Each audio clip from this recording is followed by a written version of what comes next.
They were asked based on having participated in a variety of equity-centered professional development in the past year.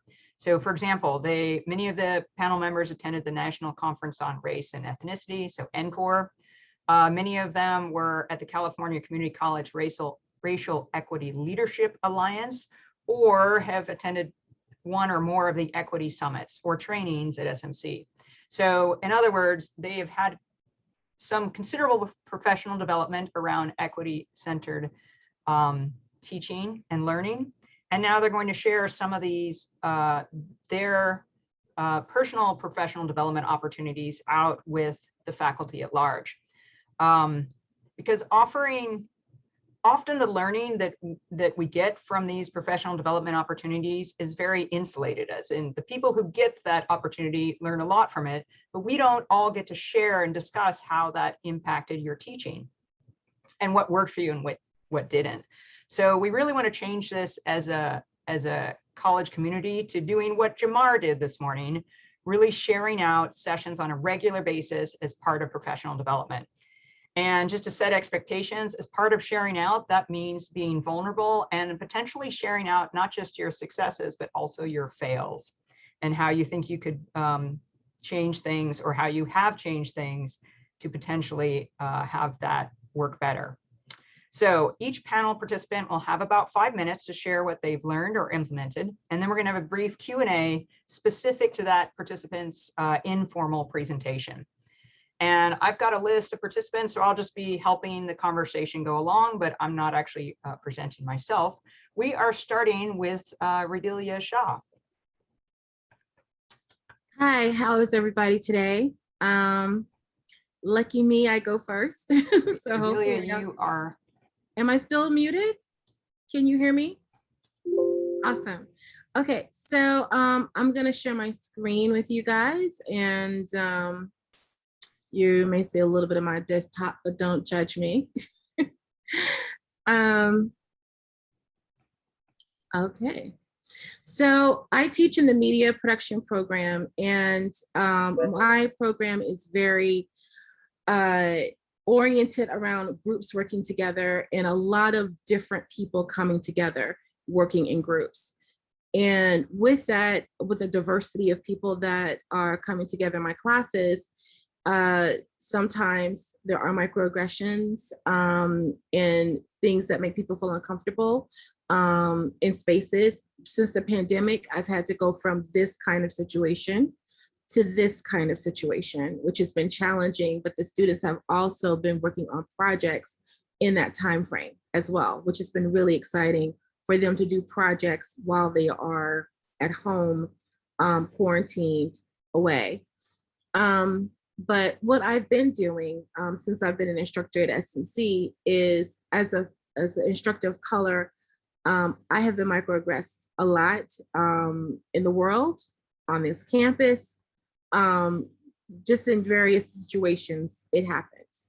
And so I'm very in tune and understanding that that is an issue for all of my students who may have that situation with them, whether it's because of a disability, because of their race or ethnicity, because of their religious belief systems, because of their gender or sexual orientation. I am aware that these things are a part of their lives. And so what I try to do is make sure that in our discussion spaces, that we are operating in a way that we are positive in our conversation with one another, because I teach media and we have to observe and discuss media. And a lot of the things that they see is really, really challenging to process. I always ask students of whatever pronouns they like to be addressed by, and make sure that I'm very conscious of addressing them by how they want to be addressed. In the group discussions, which has been a really good space for them, I put them in groups, not just a classwork discussion, but in group discussions, where they have to form a group and talk to one another about either their project or they're commenting on something that we're learning in class. And I also have them do group projects, even though we're in an online Zoom setting or remote classes. Even in my online classes, I've had really good results with students actually doing group presentations. And then I invite also the entire class to be a part of that group discussion as well when they do the presentation. Classwork feedback. It's my classes are workshop classes. So when they shoot content, they have to be in practice of giving and receiving notes. It's very important in my industry that people are able to accept criticism. And that's a challenging thing for some young people that are developing in their career aspirations. So I try to do a little bit of training of that in class and have them learn that not everything is personal. It's about how do we craft ourselves to be better media technicians and media makers. So that's something very important to me, is that students understand that in this industry and entertainment specifically, people are going to say a lot of things to you. And to have the understanding that when someone is saying something to you, not all the time do you need to take it as that's really them talking to you. A lot of times people are going through things on their own and having an awareness of what's about you and what's not about you. And 9 times out of 10, when people are saying things to you, it's really not about you. It's something that that individual person is going through. And so I try to give students like a sense of understanding around that. And I talk to them very real about how the industry is and the field that they're going to work into. And something that I hadn't realized until the past 4 years is just my physical presence. For some of my students, it's been very calming in terms of I am a reflection of themselves, meaning that the way that I wear my hair, my skin complexion, I've had students say to me that it's meaningful to them. And I had no idea that just me being a college professor, beyond what the curriculum is, just my presence was meaningful to them. And so I try to be very cognizant of that and how I present myself as well, and model, treating them how I want to be treated. So from NCORE, which was an amazing opportunity to go to this conference in 2019 and then again in 2021 online, what I had not known about was the land acknowledgement.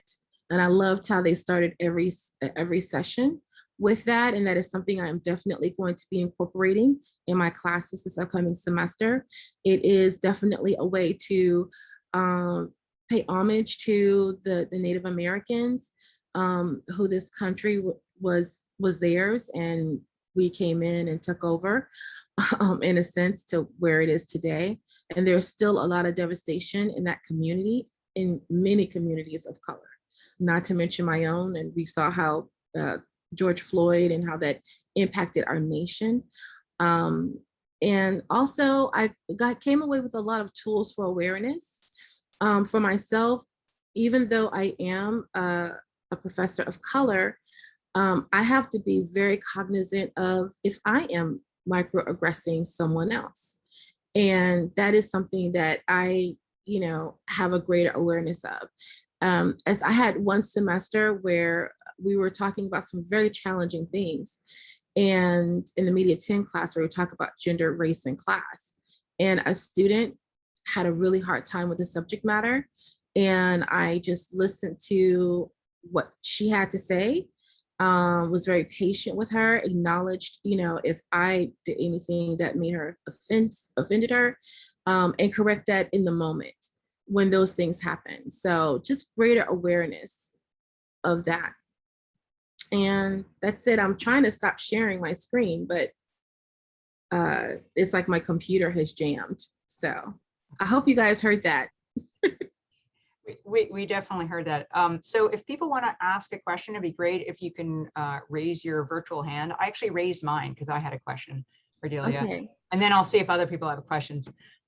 So I really liked it. I loved everything you just shared out. And I love that you try to make sure you're calling people as they want to be called, because I do something similar. But I also sometimes notice on Zoom, I find it harder to get that right than I did in on-ground classes. As in, I've got 2 screens and I've got the chat and I've got this and that going on. I'm trying to play a video, and then someone asks something and I stop and go, oh, wait, I don't remember what pronoun they used, or wait, what did they want? That's like their sister's phone they're on.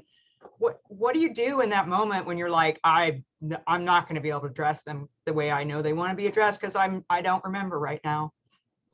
Well, you know what? So I do feel like this is kind of a gift I have. One of the things that students will say to me is, how do you remember my name? Even when it's a regular classroom, like when we're on the face-to-face setting, but also on Zoom. I remember I jot down, like whenever a student calls in, like the first day of class, I look at, who's in there and if they put pronouns up or not.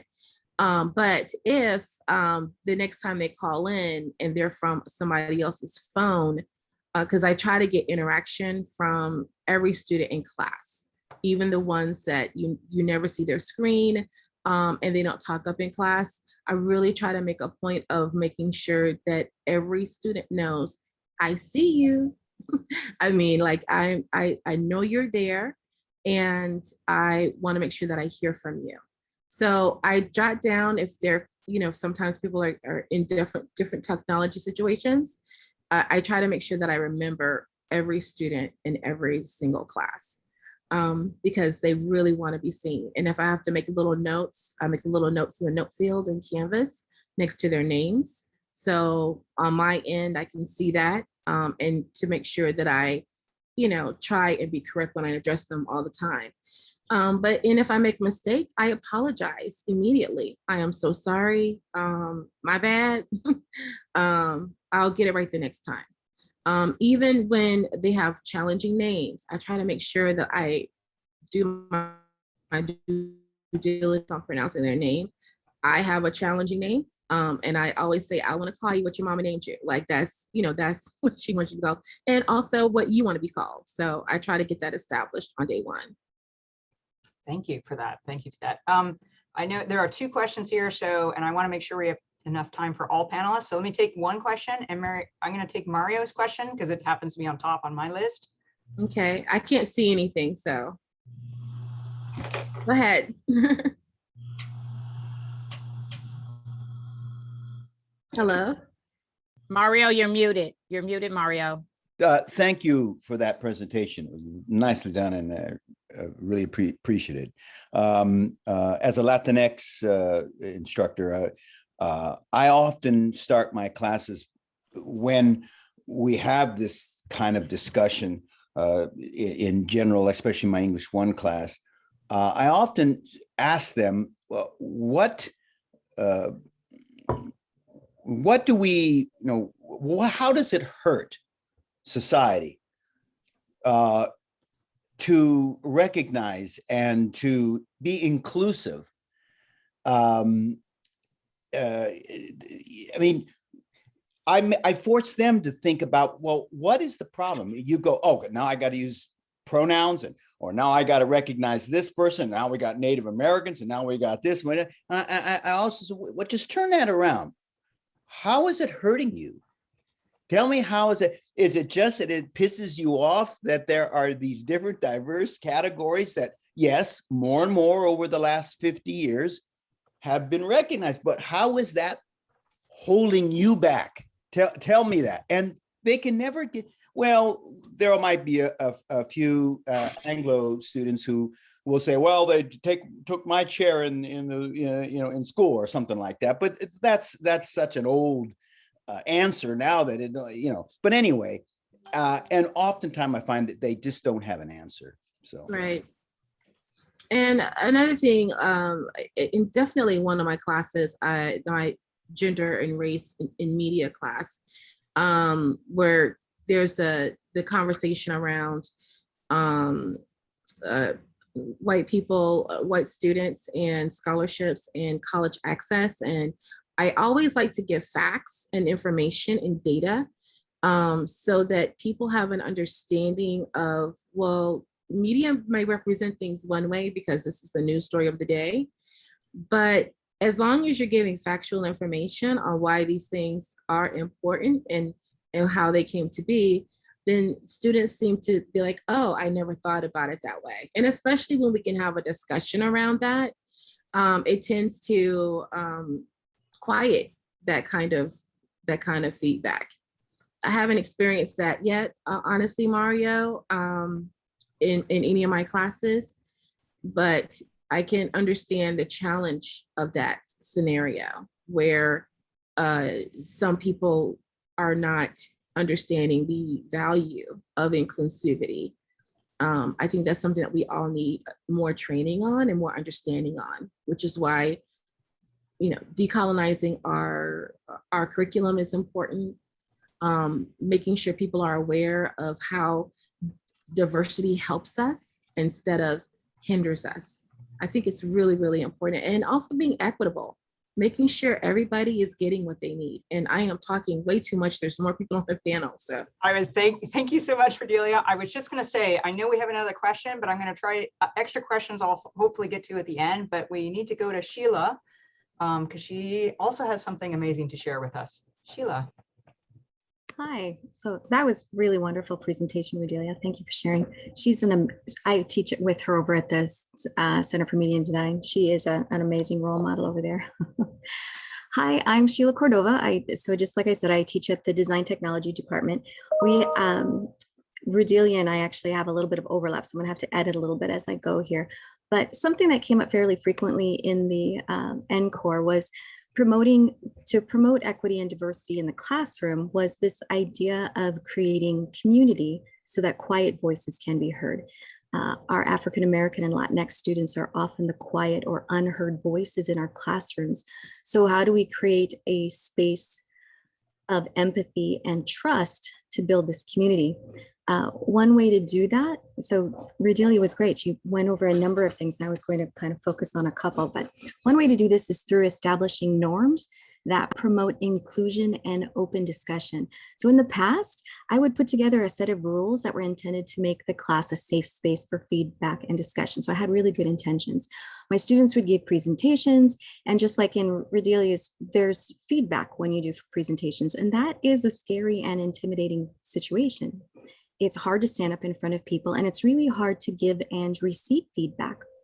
So learning how to give feedback from that position of empathy and then being able to receive feedback from a place of trust is important in this process, and it comes from developing that sense of community. So, we need to understand as a class that we're there for each other and that we're trying to help and support each other get better. It's that growth mindset that we talk about. So these rules that I put together, they included, you've heard them. All voices need to be heard. We need to respect each other. We need to listen and understand each other's points of view.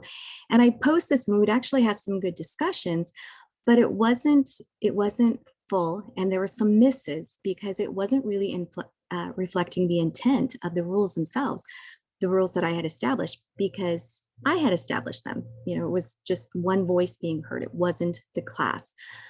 So if I wanted all of the voices to be heard, then these norms, when we were going through these sessions, we talked about this need to create this together.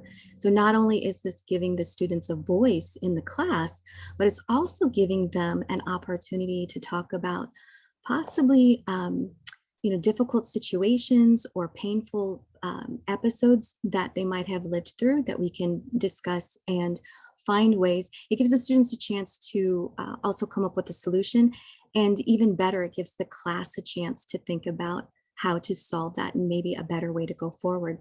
So, the rules were me giving the students, this is how we should do it. And, this better approach of norms and having the students share and take ownership of how discussions could go is actually a better way forward.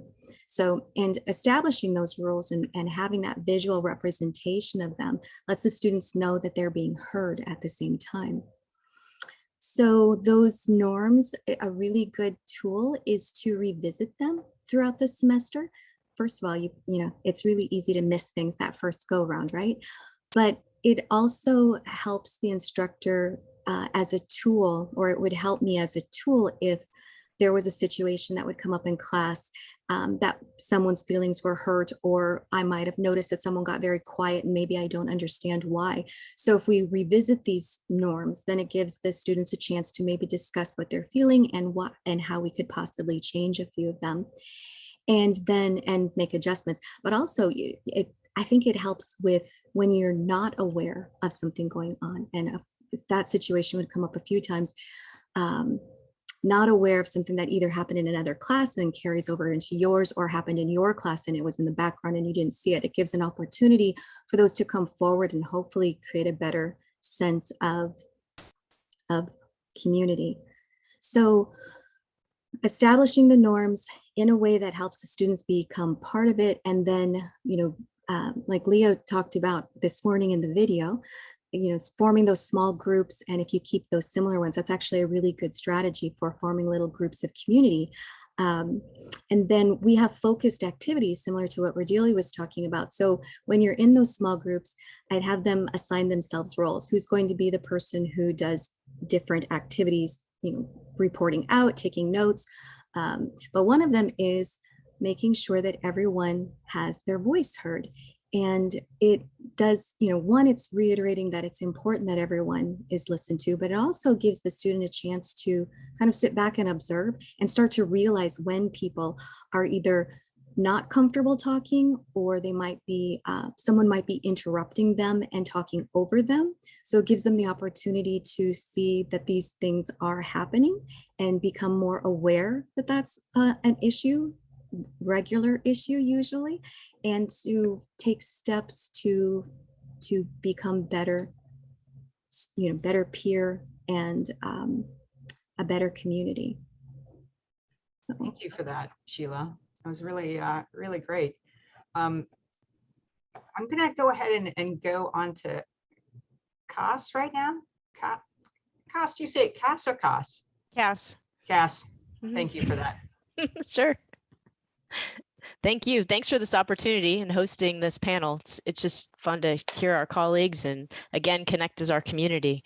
My name's Kas. I teach in the kinesiology program at Santa Monica College. So I teach classes like physiology of exercise, the psychology of sport and exercise, lifetime fitness and wellness. I teach a Health 10 class, which is called Healthy Lifestyles, and the personal trainer preparation class. So I guess when I was thinking about this, it's kind of a sport analogy, but whether I'm teaching on ground or distance ed courses, I use the framework of group versus teams.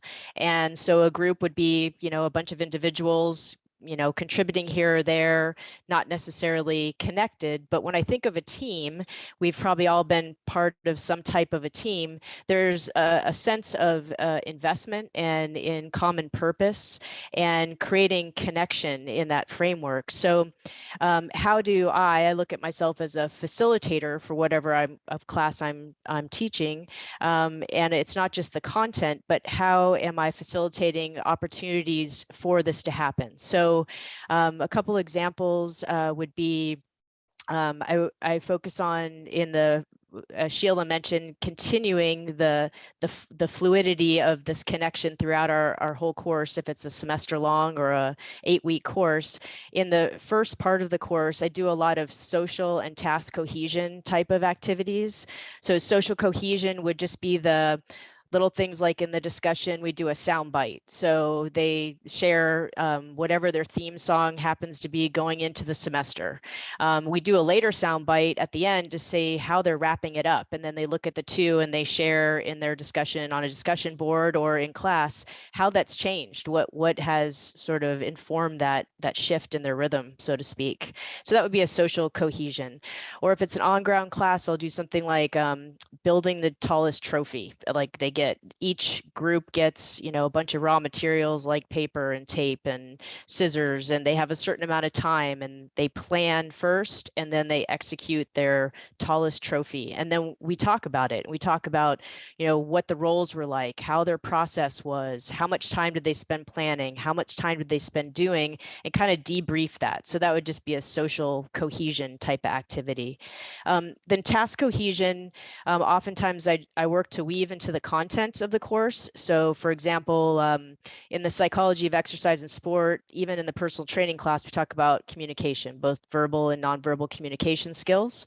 And so they do probably some of you are familiar, you do a paper tear where you have someone not looking at a piece of paper and you give them a specific set of directions, and you have a couple people do it, or you can have a whole class do it, and they follow the directions and they tear their piece of paper, and then at the end everybody opens their paper up and they're all different most of the time. And that's just one of the most beautiful things that can happen, because you could take that conversation so many different directions, whether it's why do we all got the same instructions? Why is our paper different? Well, we hear things differently, or we interpret them differently, or the sequence of how you said it, or your tone, or it could be the framework for a lot of interesting conversations. So we use it in, say, if you're dealing with a client and you're doing a health assessment for them, or you're giving them a direction to do an exercise, you may know that very well how to do a push-up, but when you deliver it, someone does it very differently. And why might that be? What has been their past experience? So that might just be an example of a task cohesion activity. So cultivating that sense of team, and then continuing that through our semester, again, also with our content along the way. Establishing baselines also is something else I think about in the different courses that I facilitate. So whether it's their own individual baseline, if it's in a lifetime wellness class, it might be their wellness baseline. So they take time to do self-reflective activities where they create their own dimensions of wellness, and what do those mean to them, and what shapes them, why they're where they are in this moment, and where they're going with that. Or it could be a fitness baseline where they see how many push-ups they can do or jumping jacks they can do, and then they revisit that midway in the semester and then at the end as well. And then they're sharing along the way. So both Redelia and Sheila shared how they use discussions, how they use group interactions, really validating that our students bring so much right when they arrive. They may be getting to our class thinking, oh, I don't know anything about math or communication or economics, but they actually have so much that they bring. And so I think about, how do I create the opportunities for that share to come out in whatever capacity that may be. The one fail or one thing that I've learned as far as in education, we have our culture, right? What are all our acronyms we use in education and our things? So office hours, when teaching on ground, office hours, some people have rebranded their office hours. I rebranded mine to be walk and talks when we're on ground. I also realized, who really knows what happens at office hours? So, being transparent about that, and it's not because you've done something wrong or you don't understand something. In the distance ed environment, I've created hot topics. So I just put out, it could be like a myth, like the more protein I eat, the bigger my muscles get. I put that out either using Pronto or as an announcement on Canvas. I say, hey, 1 hour, we're going through this, just show up. And it's really interesting. Out of a class of 40, I'll get about half of my class to show up. They don't have to, they don't get anything for it, except they get to interact with one another. We do movement sessions. So every other week in some of my classes, I offer just opportunities to move together, and students will run that session where they'll pick something they want to share with us, whether it's a dance. We've done line dancing. It's been really fun. Or we do some type of a Pilates workout, something just, again, to get together and just to show up. If you can make it, great. And I just vary those times. And then what else? So realizing that office hours might mean something to us as instructors, but it might not mean anything to anyone else. Just using that as a reflection and a growth. So yeah, that's it. Thank you so much. I used to, on ground, I had coffee hours. Mm-hmm. And I had it outside by the coffee cart. And then when we went online, I was like, so I'm very excited now. I like the I was like, I've been making notes. I'm very inspired by what everybody's been saying. Cool. Thank you. Thank you so much for sharing. We are going to go one out of order here, and I'm going to have Kevin share next, because he also has a session after this. So I want to make sure he has time to get there on time. Kevin. Hi, Leah. Thank you. Hi, everybody. My name is Kevin Chicas. I teach in common media along with Redelia, as well as the business department. And I also teach an intro to game studies class for the IXT program. I had something prepared, but I'm just gonna throw it off. Just based on what I've been hearing from most of my colleagues, I think the one commonality that we all have that's coming out that I've really connected with listening to Sheila and Kas and Redelia is really centering the students to be co-constructors of knowledge, beginning with the first day, setting the tone with helping co-creating the community norms, embedding them into the learning experience. I think many of us, what we teach are essential skills that need to be directly applied. And because of that, there are certain types of standards that need to be upheld.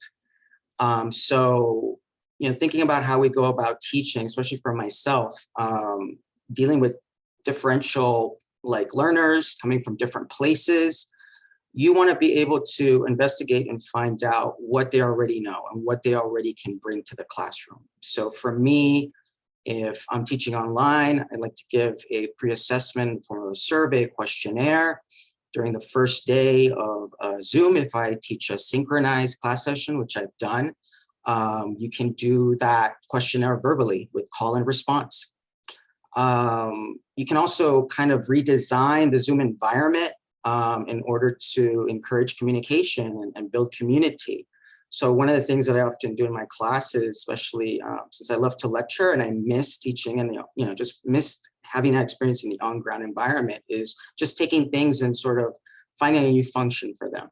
So often we teach in classes in which many of our students feel shy or don't feel comfortable with turning their cameras on, which is something that all of us have been dealing with over the past year. So what I have them do is decide how to take, for example, the reactions feature, which have emoticons, and decide how they can, reimagine some of those icons to communicate with me.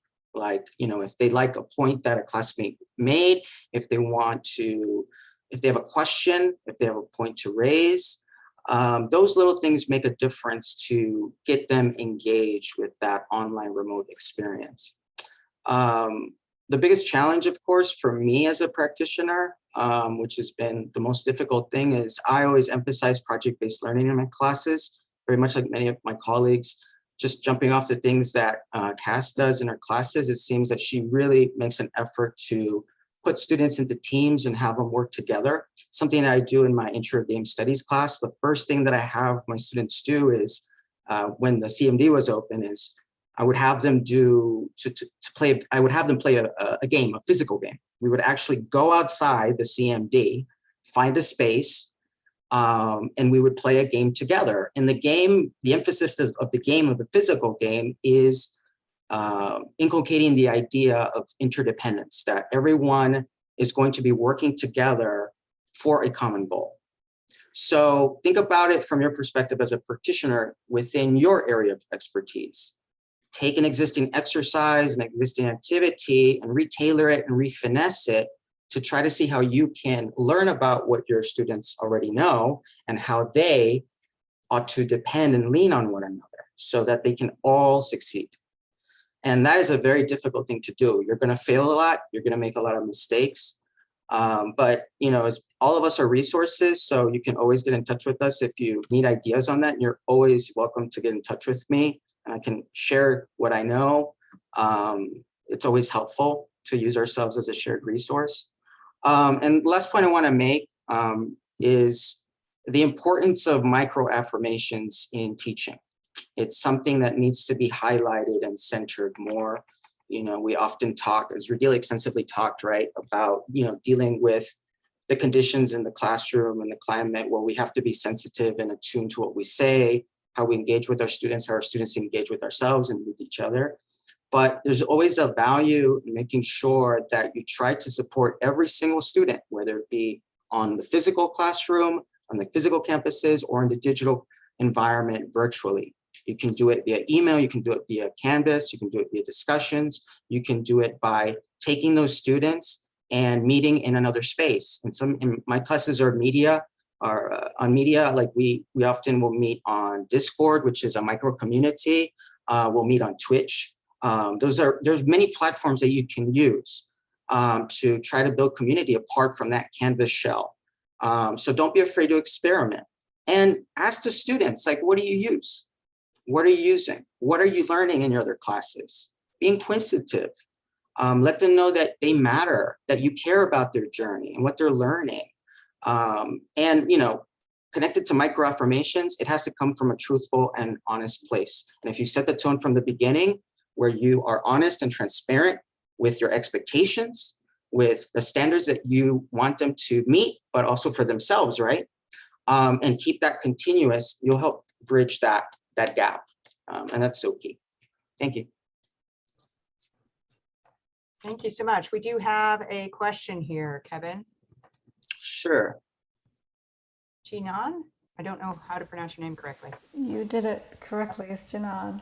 Hi, Kevin, and hi, everyone. I teach in the computer science department, and I don't want to sound like I'm whining about this, but you know, teaching these types of courses, it's really hard to find a way / space to, you know, steer the discussion in, you know, like creating communities or getting students to work in a group, because it's not about, you know, the class being online versus on campus. It's about the nature of what I teach, and I guess a lot of faculty in the STEM areas. The nature of what we teach is not directly connected. So do you have any tips on how do we get this, you know, the conversation started between us as faculty and students, and between students themselves? Like, it's already hard to get them to attend, you know, the online Zoom sessions. They prefer to just watch the recording. And, you know, when that happens, nobody's talking to anyone. So do you have any tips, anywhere we can go and look for how do faculty teaching STEM courses in particular can incorporate, you know, equity? Like, how do you reach out to students? Like, I sometimes find it difficult to try to quote unquote label or think of a student in a certain way based on, you know, how their name looks to me. So it's again, I don't want to sound like I'm complaining or whining, but I'm really curious on how to incorporate this in my classes, because it's difficult, but I love difficult tasks. So any hints, any links, anywhere I can go and visit will be very helpful. I did check out the equity work group Canvas course, but I'm hoping to get more. And thank you very much for these workshops. They're very helpful to us. Thank you. Nichole, are you raising your hand to answer that?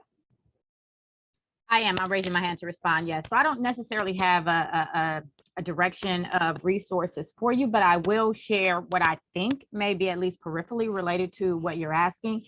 And that is, so I teach a unit in my English class on financial literacy. And the way I introduce the unit on financial literacy is that I ask the students to do a free write about their first memory about money. And then I showed them a video of me sharing my first memory about money, which was my grandfather gave my mother $100. I thought we were rich and we were going to buy a mansion, because in my childhood mind, it was $100 single dollars. And if you could, you know, buy a whole bunch of candy with one, what could you do with 100? And so I kind of shared this experience, you know, with the students, and I asked them to free write about it. It opens the conversation. You know, I am the biased English teacher, so I believe anytime you ask people to write, reflect, and share out is a great opportunity. But that's, you know, one that is an example. And I'm trying to think, there's another example of when I ask students, what is their first experience with reading and or writing? I think I asked them as separate questions. And one of the things that happens in my classroom is that students always start with whether their first language is English or not, They always start with their first experience, which wasn't my question. My question was about reading or writing generally, but they always respond talking about English. And so it makes a great segue into a broader conversation. So I am just a fan of prompts that encourage you to write and reflect and share out. And that can be in large groups or small groups. And in the smaller groups, like we're talking about here, we can do them in teams if we do shared interests, right? Or we can do them in groups if they're just kind of random. But there's opportunities to then connect with the content, no matter what it is. Thank you so much for that, Nichole. That's very helpful. In fact, I just came up with the idea. I can ask students to write about or reflect on what they know about programming / computer science. So that was great. Thank you. Excellent, excellent. So we have two more panel members. So I'm going to have both. We're going to start with Briana, and then Nichole will be speaking again in just a moment. Okay, hi everyone. My name is Briana Simmons. I am a professor in the art department. I teach art history classes. I wanted to speak a little bit about what I learned at NCORE about microaggressions in the classroom. And I actually want to just pause and put two documents in the chat that were shared with me at this panel, which I think are really helpful about how, what is the way to go about responding when there is a microaggression between the students in the classroom. And I just have to say, I loved Kevin's call for micro affirmations, right? Because I feel like, these microaggressions are so easy that they happen in the classroom, but, if you're building, right, these affirmations at the beginning, this hopefully will be less, right, and not a problem. So let me just I'm just going to pause and put that in the chat first, and then I'll just speak real quick.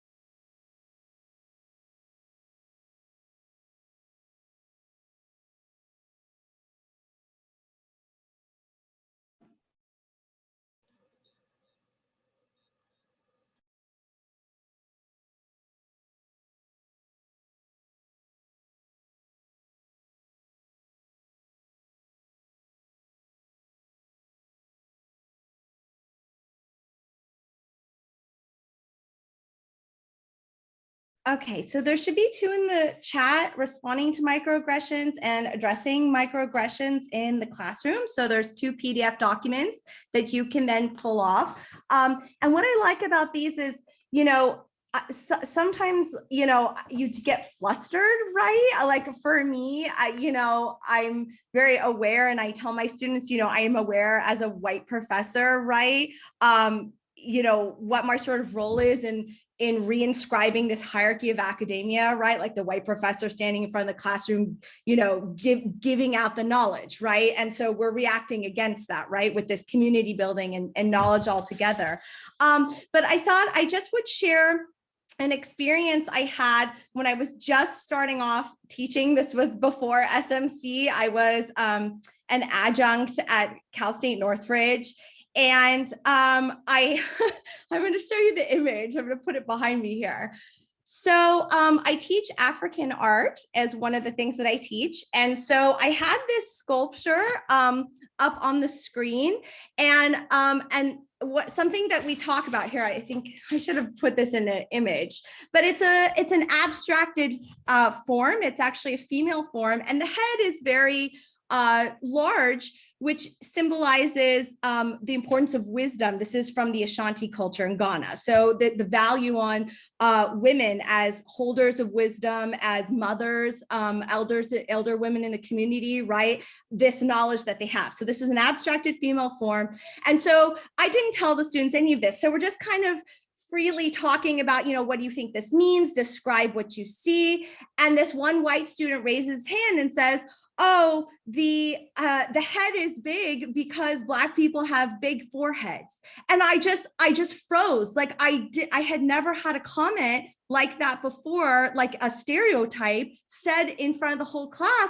And I just said, oh, well, that's not true. It means wisdom. And then I just moved on. And I didn't that was a big fail. I didn't acknowledge, hey, this is a stereotype. Where did this come from, right? If we're looking at, addressing microaggressions in the classroom, there's a lot of strategies. I could have corrected the stereotype in the language, right? I could have said, that's a stereotype. Where does this come from?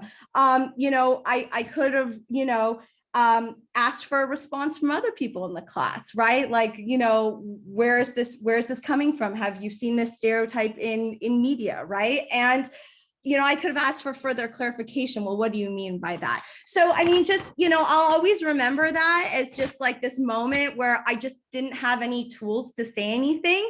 And so I really appreciated learning at NCORE, having something that I could say right away. So I'll just stop there. Yeah, super fail. I was just looking in the chat here. So that's what I wanted to share. Thanks so much, everyone. Thank you so much for sharing that. Nichole, and then we'll have maybe a minute for questions.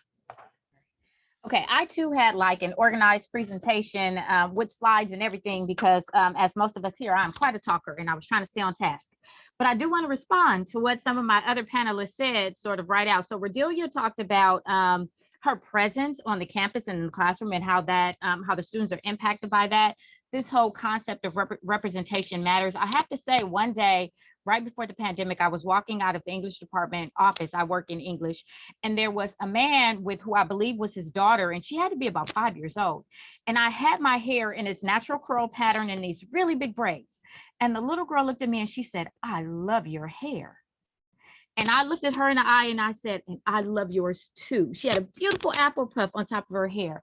And I don't know if that experience impacted her the way it impacted me, but it impacted me that I had the opportunity to be in a space with a young lady who would feel I belong here because she saw somebody who looked like her. Everybody doesn't have to look like her, but some of the people should. And so it just made an impact on me. And then Sheila shared about norms in her classroom. And my daughter just transitioned from middle school to high school. And at her high school, they are really, really big on student surveys. Like they survey the students for everything. And I think it's a little bit of overkill, but my daughter loves it. She feels she has a voice. She has been empowered through these student surveys. And one of the ways they took what the students said, like, I don't know, maybe it was an open-ended question they asked the students and they would have early dismissal on Wednesdays. And the students said, we would rather come late than get out early. If you guys need to have a meeting together, you come at 8 and let us come at 9 and that will work out better for us. And they changed the schedule. They have late arrival now on Wednesdays. And my daughter loves that environment. And I can see how she feels more empowered and she knows that her voice is being heard. And then Kas talked about the drop-in offers and the office hours. And I have been playing with this, like, what do I even call it, right? So right now I teach asynchronously, which is a challenge in and of itself. So I try to make sure that I call it my drop-in online office hours or something. I'm trying to put all these adjectives in the front so they know they don't need to make appointments and it's drop-in and it's online. You don't have to meet me in a physical space. And I'm trying to be very intentional about that. But the other thing I've done is I have started a discussion forum in my Canvas shell where students can ask each other questions, because I too believe that I'm a facilitator of these conversations, right? I don't hold all of the answers. So you are welcome to put your question in that discussion forum, which quite frankly may be answered faster because more people are monitoring the space than I can answer it. And it also recognizes and values that we all have something to contribute. So there's a person who asks the questions, there's a person who answers the question, and we're all in the space together to do that. And then Kevin talked about reimagining spaces, and he talked about his game outside. And I heard about an assignment one time from a dance teacher who was saying that one of his opening assignments was to ask students what was their favorite dance. And so I reimagine that in my space as, who is your favorite character? That can be from a video game or a movie or some literature that you've read. Like, it can be from any space. Who is your favorite character? Then I want you to compare and contrast yourself with the character. Like, I totally try to adapt it to myself as an English professor. And it's one of my first week assignments. I get the best responses ever. Most of the time they add pictures of the character. They're very clear. Their connection to the characters are sometimes like mental, emotional, psychological. They're not, I mean, like it's really depthful, critical thinking in that moment. And this is all from the dance instructor sharing his assignment. What is your favorite dance? And so I am going to put a link to my presentation in the chat in case you do want to go through it, but it was really about classroom communication and how transparency is empowering, and my effort to make sure that everything that I do in my classroom is explicitly clear, almost checklist clear. And so that's the way I have structured my classroom. So I'll put a link in the chat if you actually want to see the PowerPoint, but I know that we're out of time now.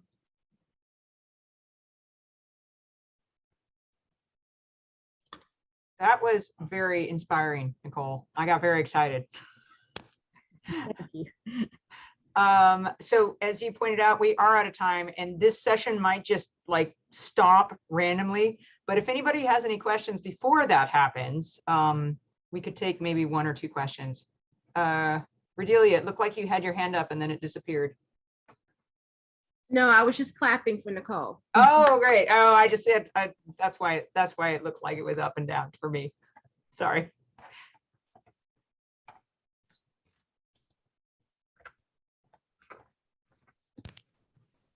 Well, I hope we will have many more share outs like this, and more people will be willing to talk about their successes and their fails. I have made an entire sheet of notes, and I'm inspired to make a million changes next week already with some ideas that you've all given me. So I can't say how helpful this was, and I hope other people have gotten as much out of it as I have.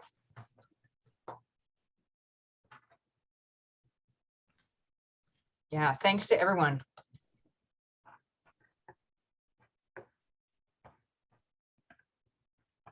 So for my panel members, before you disappear, if you would ever want to join a panel in the future, say in October, like for example, what we're hoping to do is have a session where, and you don't have to do it. This is just like, here's what we'd like. We'd like to do a similar session again in a couple of months where people could come in and say, you know what, I really liked your idea on this and I tried it, and this is either what happened or what well, or this happened poorly. What do you think? Like, so you wouldn't really prepare anything new, but we'd have more of a conversation. And I'm just like throwing this seed out there. We're hoping to organize something in the fall, like end of October area. So if you suddenly get an email from me, you'll know what it's about. And you can say no, because I'm so thankful for you being here today. I think that's a great idea, Leah. Something I heard from when people were sharing is about taking something and then reimagining it for your space. And first, if we have faculty that are open to that, and then are just, how do they do it? What a great opportunity to do something like that, like a workshop or workspace to do that. That'd be fun. That was what we were hoping. So we'll see if it manages to come together. All right, I'm going to end this session. Can I say really quickly, the last thing I put in the chat is from NCORE. I went to a session about teaching and learning for social impact, and there was a reflective, a whole schema reflective that was given to us. And so the link, I just put it in the chat, and it's a great reflection if you want to visit it. Thanks for that, Nichole. I just finished clicking on that. All right, I'm going to go ahead and end this session, but thanks again, everyone. And this has been recorded, so it will be posted on the website in a couple of weeks if you missed anything. Thanks again, everyone.